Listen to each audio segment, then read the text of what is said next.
Good afternoon, good evening, ladies and gentlemen. It is David Schlotthauer here in the home weather office with another severe weather forecast update for May the 9th, 2023. In today's forecast, we are tracking severe weather over the next few days with the threat for tornadoes, large hail, and strong gusty winds that could blow down more trees and power lines across the high plains and even for portions of the Rocky Mountains. So taking a look at the GFS model, since we haven't used this model very often in previous videos, and we can clearly see where the heaviest rain actually is. We got severe weather going on across Kansas with that little bit of an MCS that is moving southeastward, and then we got more showers and thunderstorms across central and southeastern Texas. So a little bit of an active day, but not as active as it could be during this time of the year. So going forward here, what are we looking at for tomorrow, you might be asking? Well,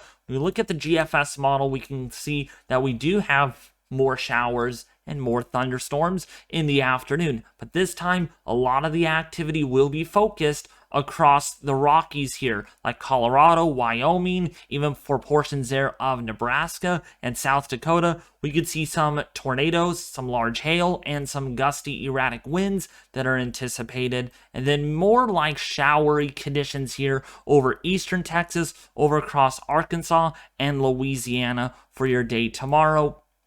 Going into the day on Thursday, this is Thursday afternoon, May the 11th, we can see a perturbation, what we call a shortwave trough, is going to be ejecting over the high plains. So we are anticipated to see more enhancement of lift, more shear that is in place because we have a surface low that develops here over northern Texas, over southeastern Colorado. Not particularly strong, but what it's going to do, it's going to kick up that low-level jet from the southerly direction, and it's going to eject more moisture and more instability northward. So when this short wave comes through, we're left with quite a bit of rainfall, thunderstorms that look to be quite severe. Again, we're looking at a 15 sig for severe weather on day 3. That would be Thursday into Friday. So if you're living in Nebraska, if you're living in, say, Kansas and Colorado, you definitely need to be aware of this. This could cause quite a bit of impacts, especially for the evening commute on your Thursday. So if you're coming home from work rather late, just be aware roadways are going to be wet. We're going to see some strong winds and maybe some severe thunderstorms anticipated with that. By Friday morning, the system kind of breaks away a little bit, but we still have that surface low over Nebraska with more pop-up showers and thunderstorms over Texas and Oklahoma. And again, that severe weather could carry in to Friday, but not as bad as what it will be like on Wednesday and Thursday.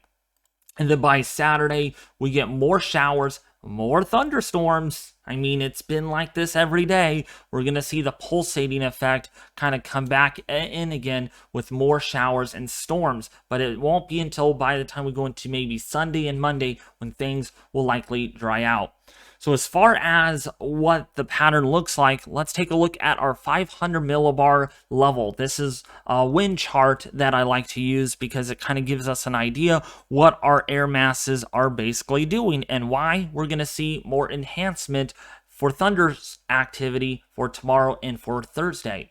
So, of course, what we have here, players on the field, is we have a ridge of high pressure over basically the Midwest and the Deep South. We have this trough that is digging southward into California, keeping our temperatures below average. Now, this trough is going to eject into the Great Basin, and you can see, and even in the desert Southwest mainly, we're going to see that short wave, and look at how much energy is bundled up with that. This is vorticity, cyclonically speaking, and the geopotential height. And so this gives us an idea where our trough is. We have falling heights out ahead of this. That's going to cause lift. Got a little bit of baroclinic ascent with this. And this is going to be ejecting into the high plains Thursday. So that makes sense why we're going to see severe weather over here across northern Texas, Oklahoma, Kansas, Nebraska, even for, say, Wyoming, in Colorado. So just be aware of that. A little bit of a bump in the road coming up for, especially on Wednesday, that's tomorrow, and Thursday especially, will be the big day. And then we may get another small-scale perturbation within the kink of the flow on Saturday morning for Texas. This will likely enhance a lot of rainfall, maybe some thunderstorms. And then, interesting enough, I'm not going to go beyond Sunday because the weather pattern is very complicated. As one of my other meteorologists in California has mentioned, we have a cutoff low over California. We have another cutoff perturbation low over Montana. And on top of that, we have this big ridge of high pressure. You can't, it's kind of half of it's off the map. It's a very large scale ridge pattern, so very complicated setup. Models don't do very good at resolving these equations very well, so it will really depend on how this all evolves. But right now, beyond Sunday and Monday, very murky forecast as far as any severe weather goes in the short term, kind of in the middle term as well. So your severe weather forecast is straightforward. We are looking at a day 2 slight risk for severe weather, a level 2 out of 5 on our severity weather index scale. This includes for eastern Montana, southeastern Montana, there we go, central and eastern Wyoming, southwestern portion there of the Dakotas, including for eastern Colorado, western Kansas, Nebraska, and northern Texas, including for Oklahoma. This is driven by a 5% chance of tornadoes, so definitely a tornado day tomorrow is certainly in the likelihood of cards, especially for northeastern portion there of Colorado. So yeah, if you're going storm chasing, tomorrow would probably be the day to do it in northeastern Colorado. But if you're not a storm chaser, definitely watch the skies closely. When thunder roars, go indoors.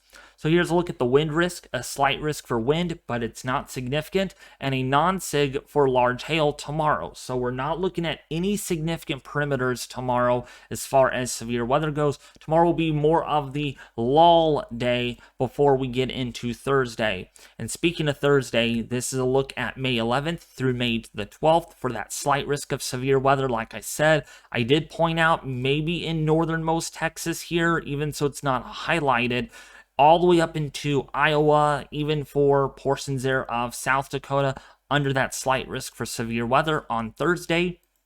This is driven for a significant perimeter space for severe weather, all the way from northern Oklahoma into southern portion there of Kansas. Now, a couple of you might say this is going to be a severe weather outbreak, but according to my analogs and my forecasts, this does not meet the definition of a severe weather outbreak just yet. However, there is a 10% significant for severe weather, or 15 sig that is, for severe weather in the hatched area. So definitely got to be a little bit of aware of that. Definitely an elevated day coming in on Thursday. That might cause a bit of concern, but I want you all to be prepared. Don't be scared. Don't be scared. Be prepared is another word to kind of look at. So temperatures, yeah, it's going to be warmer than average because of the large-scale ridge back west here. You can see above average temperatures, 15 to 25 degrees above normal, and across the Midwest, temperatures 15 to 20 degrees above normal. That continues all the way through Tuesday. Again, the pattern gets complicated by this point with large-scale ridging across the western U.S., with more lower heights represented with below average temperatures likely for the Midwest and the eastern seaboard. I am incredibly excited to announce that I'm officially an affiliate with TrilogyMaps.com. The link will be in the description and the pinned comment below. Trilogy Maps has created the highest definition, the most customizable digital maps you can find anywhere online at a highly affordable price.